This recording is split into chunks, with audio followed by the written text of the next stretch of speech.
সড়কে আবারও মৃত্যুর মিছিল।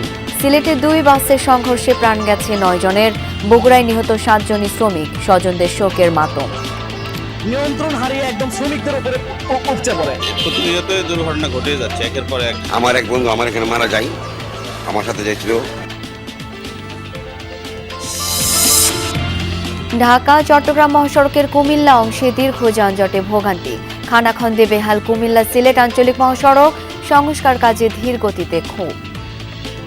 প্রত্যেকদিন দুর্ঘটনা হইতে আছে আর প্রত্যেকদিন একটা দুইটা করে গাড়ি ডাবতে আছে। 1 কিলোমিটার রাস্তা করতে আজকে 2 মাস এখনো কমপ্লিট হয় না। অনেকক্ষণ জাম লাগে, 1 ঘন্টা 2 ঘন্টা মানুষ অনেক অতিষ্ঠ এই রাস্তা নিয়ে। 6 ঘন্টা বন্ধ থাকার পর ঢাকা ময়মনসিংহ রুটে ট্রেন চলাচল শুরু। সকালে গফরগাঁওয়ে লাইনচ্যুত হয় কমিউটার ট্রেনের 4টি বগি। লক্ষ্মীপুরে মেঘনা নদী থেকে অবৈধভাবে বালু তোলার মহোৎসব, ভাঙনের কবলে বাড়িঘর, ফসলি জমি, নির্বিকার প্রশাসন, অভিযোগ ভুক্তভোগীদের। বালু উঠেছে, উঠানোর কারণে এগুলো ভাঙতে আছে। রাইতে যদি নদী ভাঙে যদি ঘর যদি নদীতে ফালাই দেয় তত আমরা থাকার কোনো আসলো নাকি। আমরা অস্থায়ীভাবে আসি, এই বালু যায় কই আর আমরা থাই কই। তিস্তা পাড়ে দফায় দফায় প্লাবনে নাকাল বাসিন্দারা, সবচেয়ে বেশি ক্ষতি কৃষিতে, দ্রুত মহাপরিকল্পনা বাস্তবায়ন চান স্থানীয়রা।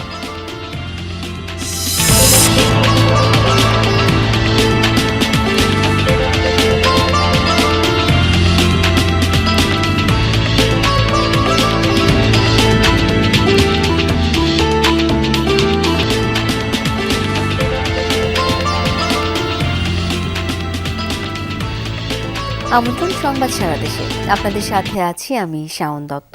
এতক্ষণ শিরোনাম দেখছিলেন। সাত সকালে 2 জেলায় সড়ক দুর্ঘটনায় প্রাণ ছড়ল 16 জনের। এর মধ্যে সিলেটে 2টি বাসের মুখোমুখি সংঘর্ষে মারা গেছেন 9 জন, আহত বেশ কয়েকজন হাসপাতালে চিকিৎসাধীন। বগুড়ায় বাসের চাপায় মৃত্যু হয়েছে 7 দিন মজুরের, আরও 15 জন আহত। দুর্ঘটনার পরপরই পালিয়েছে বগুড়ার শাহ ফতে আলী বাসের চালক ও হেলপার। সিলেটে ইউনিক পরিবহনের বাসের চালক আহত, পলাতক বেঙ্গল পরিবহনের হেলপার ও চালক।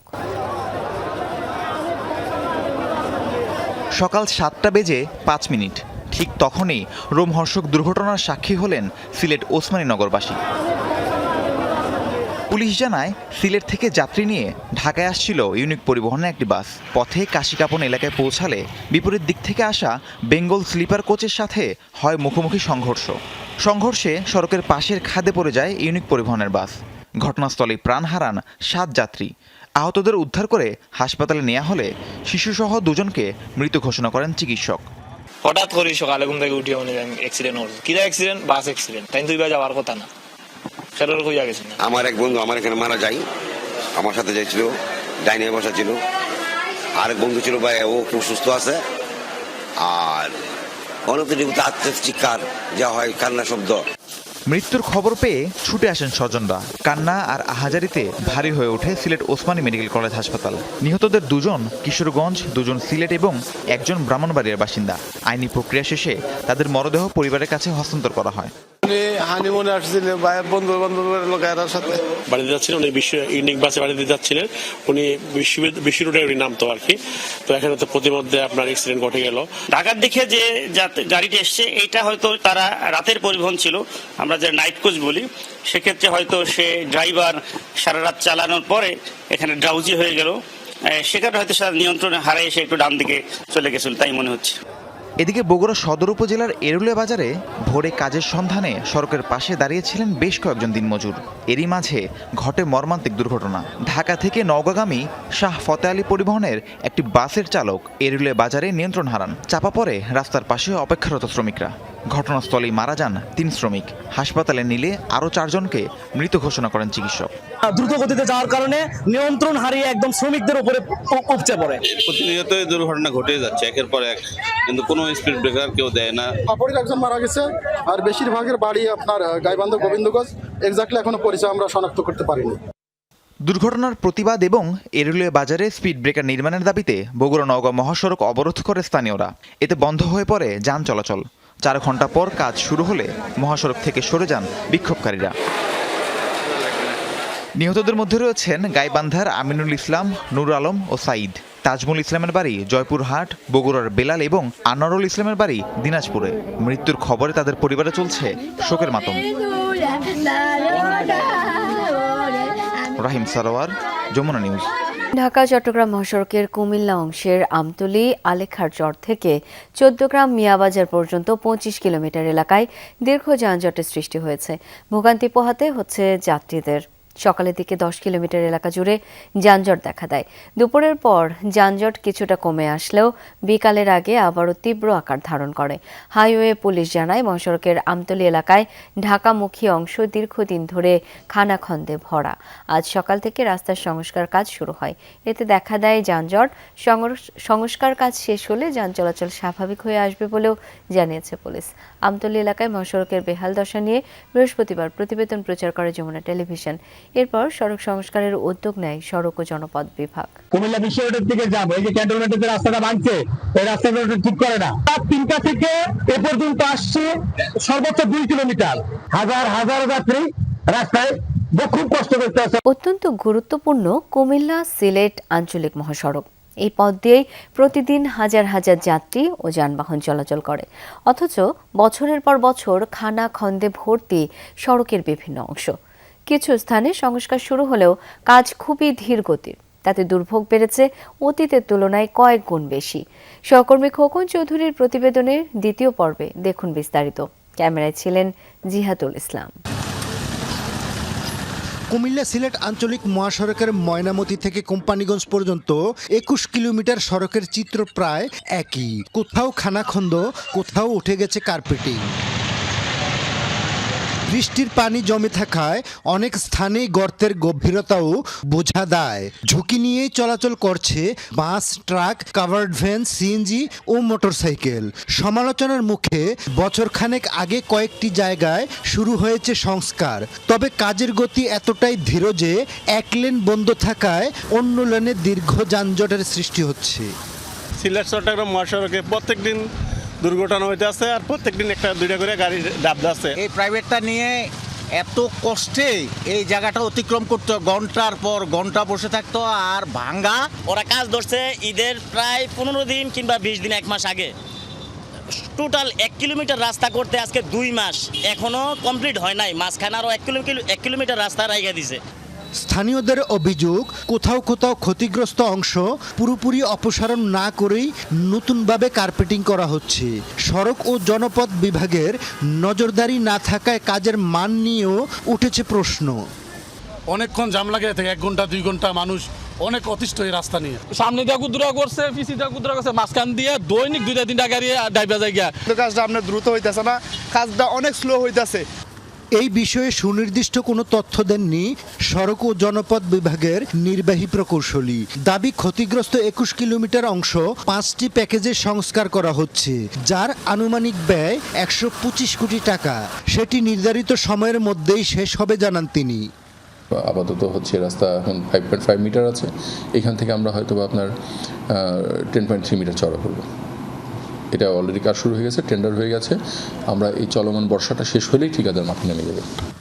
রাষ্ট্রের যে কোনো উন্নয়ন ব্যয় কোন খাতে খরচ হচ্ছে সেই ব্যাপারে সংশ্লিষ্ট দপ্তরগুলোকে জবাবদিহি করতে হবে, এমন দাবি সচেতন মহলের। প্রকল্পের যেই ব্যয়, সেই ব্যয়টুকু কী কারণে এটা হচ্ছে না, কেনই বা করছেন না, এটা রোডস অ্যান্ড হাইওয়ের প্রকল্পের সাথে যারা সম্পৃক্ত, যারা এই কাজের দায়িত্ব নিয়েছেন, তারা এটা সঠিক জবাব দেওয়া উচিত। গুরুত্বপূর্ণ এই মহাসড়ক শুধু কুমিল্লা থেকে সিলেট নয়, পূর্বাঞ্চলের কয়েকটি জেলার যোগাযোগ ও পণ্য পরিবহনের অন্যতম রুট। তাই দায়সারা নয়, টেকসই ও মানসম্মত সংস্কারের পাশাপাশি দ্রুত কাজ শেষ করার দাবি জানিয়েছেন ভুক্তভোগীরা। খোকন চৌধুরী, যমুনা নিউজ, কুমিল্লা। ঢাকা চট্টগ্রাম মহাসড়কের কুমিল্লা অংশে তীব্র যানজটের সৃষ্টি হয়েছে, যে কারণে ভোগান্তি বেড়েছে সাধারণ মানুষের। সেখানকার আরো খবরাখবর আমাদেরকে জানাবেন, যুক্ত হচ্ছেন সহকর্মী খোকন চৌধুরী। খোকন, এই মুহূর্তে মহাসড়কের চিত্র কেমন দেখছেন? যানজট নিয়ে হাইওয়ে পুলিশের কি বক্তব্য?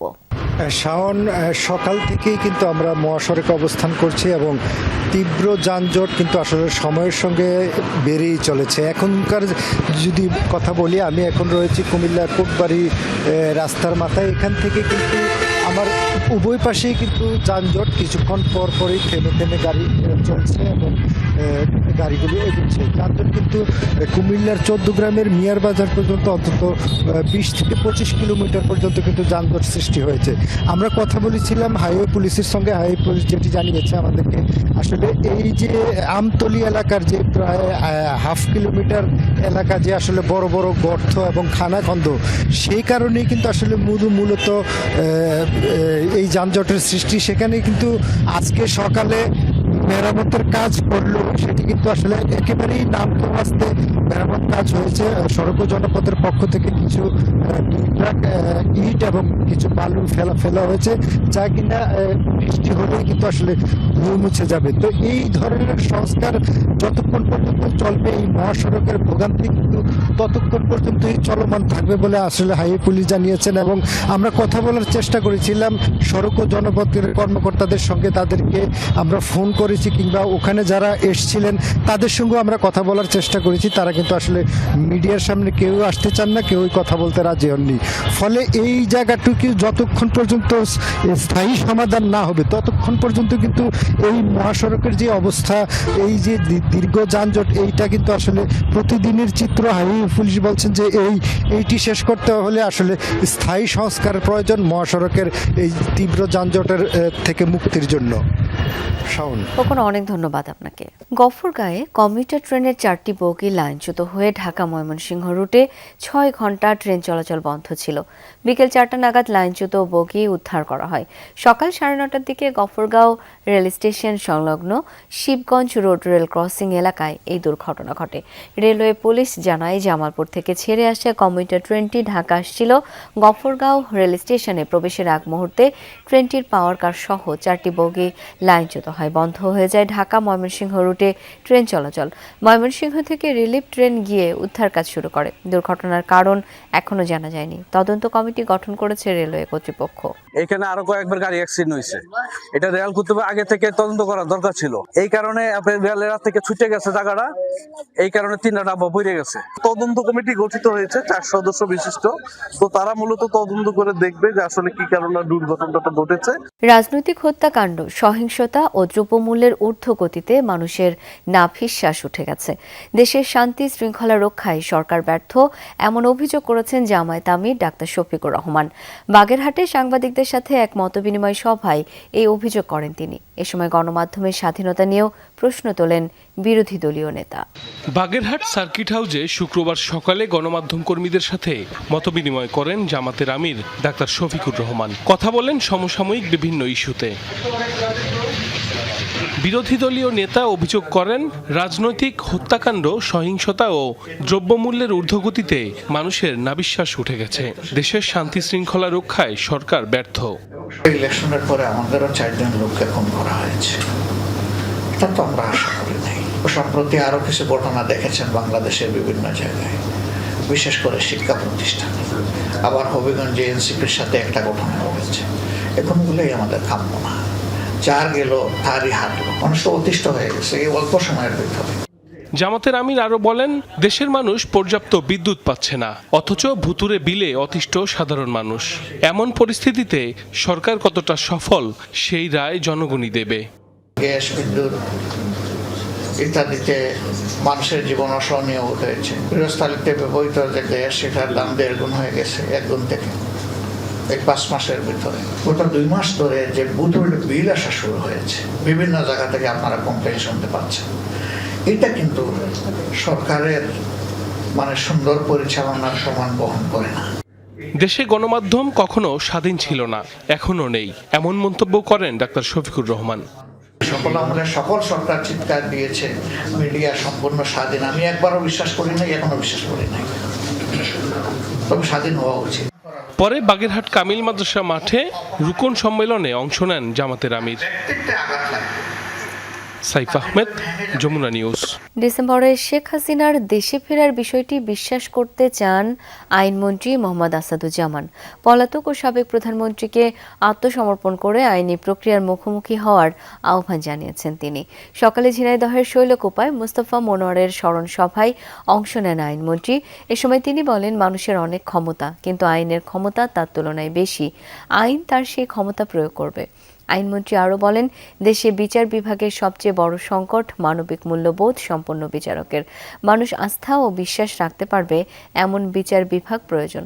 অনুষ্ঠানে জেলা প্রশাসক, পুলিশ সুপার সহ আরও অনেকে উপস্থিত ছিলেন। উনি ডিসেম্বরে আসবেন, আমিও বিশ্বাস করতে চাই উনি ডিসেম্বরে এসে কারাগারে যান, আইনের পথ ধরে হাঁটুক।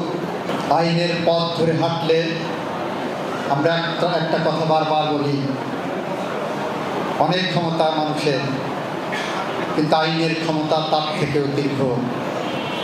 আইন তার দীর্ঘ ক্ষমতা প্রয়োগ করবে। নোয়াখালী জেলা বিএনপির সাবেক ধর্ম বিষয়ক সম্পাদক আবুল কাশিমকে লক্ষ্য করে দুর্বৃত্তদের ছোড়া গুলিতে গুলিবিদ্ধ হয়েছেন তার ঘনিষ্ঠ সহযোগী ইয়াসিন সেন্টু। গতরাতে বেগমগঞ্জ উপজেলার চৌমুহনী বাজারে এই ঘটনা ঘটে। স্থানীয়রা জানায়, আবুল কাশিম ও তার সহযোগী সেন্টু অফিস থেকে বের হলে দুর্বৃত্তরা কাশিমকে লক্ষ্য করে গুলি ছোড়ে। এ সময় কাশিমকে ধাক্কা দিয়ে সরিয়ে দেওয়ার চেষ্টা করলে সেন্টুর বুকের বাম পাশে গুলিবিদ্ধ হয়। স্থানীয়রা তাকে নোয়াখালী জেনারেল হাসপাতালে নিয়ে যায়। পরে উন্নত চিকিৎসার জন্য তাকে ঢাকা আনা হয়। পুলিশ জানায়, প্রাথমিকভাবে ধারণা করা হচ্ছে বিএনপি নেতা আবুল কাশিমকে লক্ষ্য করে এই গুলি ছোড়া হয়েছিল। এই ঘটনায় আইনগত ব্যবস্থা প্রক্রিয়াধীন। থেমে নেই বিএসএফ এর পুশিং চেষ্টা। মেহেরপুরের ধলা সীমান্ত দিয়ে 5 জনকে এপারে ঠেলে দেওয়ার চেষ্টা করেছে ভারতীয় সীমান্তরক্ষী বাহিনী। ভোরে গাংনী উপজেলার ধলা সীমান্তে এ ঘটনা ঘটে। বিজিবি জানায়, ভোর 4টায় নারী পুরুষ সহ 5 জনকে বাংলাদেশে ঠেলে পাঠানোর চেষ্টা করে বিএসএফ। খবর পেয়ে দ্রুত ঘটনাস্থলে গিয়ে তাদের প্রতিহত করে বিজিবি। পরে তাদের ভারতের অভ্যন্তরে ফিরিয়ে নেয় বিএসএফ। সীমান্তে অনুপ্রবেশ ও পুশিং ঠেকাতে সতর্ক অবস্থানে আছেন বিজিবি সদস্যরা। বাড়ানো হয়েছে টহল ও নজরদারি। নেত্রকোনায় এক কিশোরীকে ধর্ষণ মামলায় গ্রেপ্তার করা হয়েছে আলোচিত কন্টেন্ট ক্রিয়েটর রিপন মিয়াকে। গতরাতে ময়মনসিংহের গৌরীপুর উপজেলার অচিন্তপুর এলাকায় অভিযান চালায় র্যাব। সেখান থেকে রিপন মিয়াকে গ্রেপ্তার করা হয়। পরে তাকে নেত্রকোনা সদর থানায় হস্তান্তর করা হয়। র্যাব জানায়, মামলার পর থেকেই পলাতক ছিলেন রিপন। গোপন সংবাদের ভিত্তিতে অচিন্তপুরে অভিযান পরিচালনা করে র্যাব 14-র একটি দল এর আগে গত 30 জুলাই এক কিশোরীকে জোরপূর্বক ধর্ষণ করে রিপন। ভুক্তভোগীর চিৎকার শুনে স্থানীয়রা এগিয়ে গেলে রিপন পালিয়ে যায়। এই ঘটনায় নেত্রকোনা সদর থানায় মামলা করেন ভুক্তভোগীর বাবা। লক্ষ্মীপুরের মেঘনা নদী থেকে অবাধে অবৈধ বালু তুলছে একটি চক্র। এতে নদী ভাঙনের কবলে পড়ে ভিটেমাটি ও ফসলি জমি হারাচ্ছেন স্থানীয়রা। এমন অবৈধ কার্যক্রম বন্ধে প্রশাসনের নেই তৎপরতা। দ্রুত বালু তোলা বন্ধের দাবি ভুক্তভোগীদের। বালুমহল নয়, নেই প্রশাসনের কোনো অনুমতি, তারপরও নদী থেকে নির্বিচারে তোলা হচ্ছে বালু। লক্ষ্মীপুর সদর উপজেলার চর রমণীমোহন এবং রায়পুরের চরকাছিয়া ইউনিয়নটি পাশাপাশি। মেঘনার প্রায় 20 কিলোমিটার এলাকা জুড়ে চলছে বালু তোলার মহোৎসব। 10টিরও বেশি ড্রেজার দিয়ে দিনরাত বালু তোলা হচ্ছে। স্থানীয়দের অভিযোগ, অপরিকল্পিতভাবে বালু তোলায় ভাঙছে নদীর পার, বিলীন হচ্ছে আশপাশের ফসলি জমি, ঘরবাড়ি। বালু উঠেছে, উঠানোর কারণে এগুলা ভাঙতে আছে। রাইতে যদি নদী ভাঙে যদি গড় যদি নদীতে ফালাই দেয়, তো আমগো থাকার কোনো আশ্রয় নেই। রাজনৈতিক প্রভাব খাটিয়ে একটি চক্র বালু উত্তোলন করছে বলে অভিযোগ গ্রামবাসীর। ছোটখাটো নেত্রী যারা বালু উঠাইতে আছে, এরা তো কেউ বাধা না। এই বালুর গতিকে আমরা মনে করি এই অবস্থায় আমরা অস্থায়ীভাবে আছি। এই বালু যায় কই আর আমরা তাই কই। নদী থেকে বালু উত্তোলনের বিষয়টি অকপটে স্বীকারও করলেন অভিযুক্তরা। বাসার নাম্বার একজন, আলামিন একজন, হাকিম একজন, আমি একজন, তারা 4 জন 4 ফাটে উঠে যায়। আবুল সিলের একখান আছে, আলামিনের একখান আছে, আমার একখান আছে। দলীয় বলা বাইনে চালায় দলীয় বলা বাইনে চা পানি করে যাওয়া হয়। বালু উত্তোলন বন্ধে জনপ্রতিনিধি ও পানি উন্নয়ন বোর্ডের কর্মকর্তারা কঠোর আইনি ব্যবস্থা নেওয়ার কথা বলছেন। এলাকাটা হলো দুর্গম এলাকা, এখন আর বৃষ্টিপাত হলে দিন পথে যাইতেও পারে না। ওরা তো খবর টবর রাখে, লোকাল লোকজন ইনফরমেশন দিলে প্রশাসন সেখানে হামলা করে। এখন আবার শুরু করছে গ্রেফতার করে এদেরকে জেলে পাঠায়। উপজেলা প্রশাসনের সাথে আমরা যোগাযোগ করে যারা এই অবৈধ বালু উত্তোলন করছে এদের বিরুদ্ধে আইনানুগ ব্যবস্থা গ্রহণ করা হবে এবং ভবিষ্যতে যাতে এই ধরনের কাজ আর না হয়, অবৈধভাবে বালু যাতে তারা মেঘনা নদী থেকে না তোলে সেই ব্যাপারে আমরা যে পদক্ষেপ নেওয়া দরকার সেই পদক্ষেপগুলো নিব। অভিযোগ রয়েছে স্থানীয় প্রশাসনকে ম্যানেজ করে চলছে এই অপকর্ম। তবে এই বিষয়ে ক্যামেরায় কথা বলতে রাজি না জেলা প্রশাসক SM মেহেদি হাসান। অবৈধ নদী বালু উত্তোলন বন্ধে প্রশাসনকে দ্রুত ব্যবস্থা নেওয়ার দাবি ভুক্তভোগীদের। তারপর সরকার, যমুনা নিউজ। চলতি মৌসুমে 7 দফা বেড়েছে তিস্তা নদীর পানি। প্রতিবারই অতিক্রম করেছে বিপদসীমা। এতে যথারীতি প্লাবিত হয়েছে নদী অববাহিকার চর ও নিম্নাঞ্চল। নাস্তানাবুদ নদী পাড়ের মানুষ। সবচেয়ে বেশি ক্ষতি হয়েছে কৃষি খাতে। দ্রুত স্থায়ী সমাধানে তিস্তা মহাপরিকল্পনার বাস্তবায়ন চান স্থানীয়রা। রংপুর গঙ্গাচড়ার পশ্চিম ইসলি গ্রামের গৃহবধূ মহসিনা বেগম। পানিতে ডুবে আছে তার ঘর, চলাফেরা দায়, শুকনো মাটি নেই চারপাশে। সন্তানদের মুখে খাবার দিতে, রান্না করতে বিশেষ কায়দা। পানি নামি যাওয়ার পর আমরা নিচে চুলে নামাই, কিন্তু এই পানি যখন ওঠে তখন তো ওই যে উড়ুনের উপরে চুলে রাখছি, দেখেন না এত কোনো হয়েছিল পানি, এই যে আসি আস্তে আস্তে বসিয়েছি। চলতি সপ্তাহেও তিস্তার জল ওঠে বিপদসীমার 13 সেন্টিমিটার ওপরে। গেল 2.5 মাসের মধ্যে অন্তত 7 দফায় বেড়েছে তিস্তার পানি। অববাহিকার চর ও নিম্নাঞ্চলের শত শত ঘর হয়েছে জলমগ্ন। বারবার ডুবে নষ্ট হয়েছে জমির ফসল। রাস্তাঘাটের অবস্থাও নাজুক। বৈশাখ মাস থেকে পর্যন্ত তিস্তা নদীর বন্যায় আমরা ডুবে আছি। মাছ সব ভেসে গেছে এবার, আর মোটামুটি বৃষ্টির জন্য সব ফসলেই নষ্ট। আবাদের ক্ষতি, আবার ফেরে এই জমা জমি যে ভেঙে যায়, পানি বেইয়া হইলে গেলে জায়গায় জায়গায় রাস্তা উল্টে যায়। যুগের পর যুগ ধরে নদীপাড়ের মানুষকে এভাবে নিঃস্ব করেছে তিস্তা। বারবার ঘুরে দাঁড়ানোর লড়াইয়ে ক্লান্ত মানুষের দাবি তিস্তা মহাপরিকল্পনা বাস্তবায়নের। খালি আইসেন আর আমাকে দুঃখ দিবে, বেশি তো আর ভাল করে আইসেন না। এই দুঃখ দিবে আইসেন, নদীর খোরণ হয়, নদী তো আর খোরণ হয় না। 3 বছর থেকে চলছে এইভাবে। মরা ভাগ্যে আমার এটা ভাই আজমন আমাকে বুঝাই যায় নদী খোরণ হইবে, ওই খোরাই হয়। শুনি যে বলে তিস্তে খোরণ হইবে, তিস্তে শাসন হইবে, কোনো তিস্তের কোনো ইয়ে নেই, খালি ছবি তুলি নিয়ে যাইতেছে, কোনো কামের কোনো উদ্দেশ্য ইয়ে নেই। বন্যা পূর্বাভাস ও সতর্কীকরণ কেন্দ্রের তথ্য মতে আবারও ভারী বৃষ্টিপাত হতে পারে। শঙ্কা আবারও বাড়বে তিস্তার জল। 3 থেকে 4 মাস তিস্তা অববাহিকার হাজার হাজার মানুষ এভাবেই পানির সাথে যুদ্ধ করে বেঁচে থাকেন। গেল প্রায় 2 দশক ধরে এই বিবর্ণ দশা থেকে মুক্তির জন্য তারা তিস্তা মহাপরিকল্পনা বাস্তবায়নের দাবি জানালেও সরকারে থাকা পক্ষগুলো শুধু আশ্বাসই দিয়েছে। এখন পর্যন্ত মেলেনি ন্যূনতম কোনো সমাধান। সরকার, মাঝারুল মান্নান, যমুনা নিউজ, রংপুর। প্রতিটি মানুষই আছে জীবন যুদ্ধে, তবে কারো কারো যুদ্ধটা একটু বেশি কঠিন। কেউ মাথার চুল বিক্রি করে মেটান বাড়ির ভাড়া। কোনো সন্তান অন্ধ হয়েও বয়োবৃদ্ধা মায়ের জন্য করেন শ্রম বিক্রি। কেউ কেউ তো শৈশব উপভোগের সুযোগটুকুও পায় না। কাঁধে তুলে নেয় পরিবারের দায়িত্বভার। দেশের 3 প্রান্তের গল্প, কিন্তু ভাষা একটাই, কষ্টের দিনাতিপাত। বিস্তারিত জারিন অর্নির ডেস্ক রিপোর্টে। সহায় সম্বল হারিয়েছিলেন ভাড়ার ঘরের এক কোণে, কিন্তু ক্ষুধার যন্ত্রণা আর ঘর ভাড়া মেটানোই ছিল দায়। শেষ তোক মাথার চুল বিক্রি করে মিটিয়েছেন ভাড়া। 2টি সন্তান নিয়ে নির্মম নিয়তির সাথে চলছে তার যুদ্ধ। বাগেরহাটের রামপালে খোলা আকাশের নিচেই এখন রেহানা খাতুনের সংসার। মাদক ব্যবসার সাথে জড়িত স্বামীর সাথে বিচ্ছেদ হয়েছে অনেক আগেই। তারপর থেকেই এই দুরবস্থা। বাড়ি ভাড়া দিতে না পেরে শেষ পর্যন্ত নিজের মাথার চুল বিক্রি করে 500 টাকা জোগাড় করেছেন তিনি। এখন রেল লাইনের পাশেই বাঁশের খুঁটি পুঁতে নতুন আশ্রয়ের অপেক্ষা। আমি এক বাড়ি ভাড়া থাকতাম, সেখানে আমার ভাড়ার টাকা দিতে পারিনি বলে আমার মাথার চুল কাটে বিক্রি করে তাদেরকে আমি ঘর ভাড়া দিছি এবং আমার ছেলে মেয়েদেরকে আমি খাওয়াইছি। স্থানীয়রা বলছেন সরকারি আবাসনের পাশাপাশি সমাজের বিত্তবানদের সহযোগিতা ছাড়া এই পরিবারের সামনে আর কোনো পথই খোলা নেই। কোনো জায়গা নেই, কিছু নেই, বিকারে ঘুরে বেড়ায়। কেউ যদি একটু সাহায্য করে তাহলে এরা একটু এখানে থাকতে পারতো, বসবাস করতে পারতো। চাঁপাইনবাবগঞ্জের ভোলাহাটে চোখে আলো নেই মুখলেসের, তবুও বৃদ্ধা মায়ের মুখে অন্ন তুলে দিতে প্রায় অর্ধ শতাব্দী ধরে প্রতিদিন 2 কিলোমিটার পথ হেঁটে পৌঁছান সমিলে। দৃষ্টি প্রতিবন্ধী সন্তানকে গ্রামের পাকা সড়ক পর্যন্ত এগিয়ে দিয়ে মা থাকেন সন্তানের ঘরে ফেরার প্রতীক্ষায়।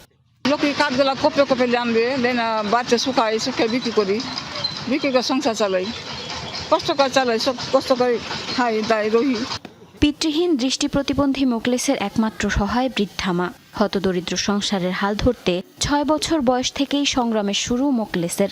সেই থেকেই সমিলে গাছের ছাল ছাড়িয়েই চলে মা ছেলের সংসার।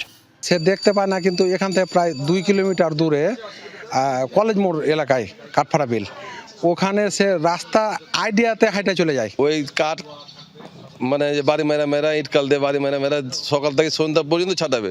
স্থানীয়দের ভাষ্য, শত কষ্টের মধ্যেও কখনো কারোর কাছে হাত পাতেননি মোকলেস। নিজের শ্রম দিয়েই টিকিয়ে রেখেছেন আত্মসম্মান, পালন করেছেন মায়ের দায়িত্ব। সে চোখে দেখে না, অন্ধ, তার সাংসারিক অবস্থা ভালো না, সে ইনকাম করে এখান থেকে 150 টাকা ইনকাম করে। কোনোদিন দেখি নাই যে কারো দরবারে বা কোনো জায়গাতে যে টাকার জন্য ভিক্ষা করছে। বরগুনার 14 বছরের আরিফার কাঁধে এখন পুরো একটি সংসার। মাত্র 16 মাসের ব্যবধানে হারিয়েছে বাবা, মা, দাদা আর চাচাকে। এখন 2 ভাই বোন আর অসুস্থ দাদিকে নিয়ে টিকে থাকার লড়াই তার। আমার ছোট ছোট 2টা ভাই বোন আছে, আমি ওগো কেমনে লেখাপড়া করামু, তারপর কেমনে খাওয়ামু। আমার চাচাও নাই, দাদি অসুস্থ। ছোট পোতা ঠিক আছে, 3 করে গেছে, আমি কিভাবে খাবো, কিভাবে চলবো। স্থানীয়দের সহায়তা আর মসজিদের মুসল্লিদের সহযোগিতায় কোনোভাবে চলছে সংসার। অভিভাবকহীন এই পরিবারের পাশে দাঁড়াতে সরকারের পাশাপাশি বিত্তবানদের এগিয়ে আসার আহ্বান স্থানীয় প্রশাসনের। আমরা একটা আবেদন জেলা প্রশাসকের কার্যালয়ে পাঠিয়েছি, সেটা আসতে আমরা চেকটা হস্তান্তর করতে পারবো। 25,000 টাকা পর্যন্ত অনুমোদিত হবে। দারিদ্র্য, প্রতিবন্ধকতা আর পারিবারিক বিপর্যয় ভিন্ন কারণ হলেও 3টি পরিবারের প্রয়োজন একটাই, নিরাপদ আশ্রয়, ন্যূনতম জীবিকা আর টিকে থাকার নিশ্চয়তা। জারিন অর্নি, যমুনা নিউজ। দর্শক, এই ছিল সংবাদ সারা দেশের আয়োজনে।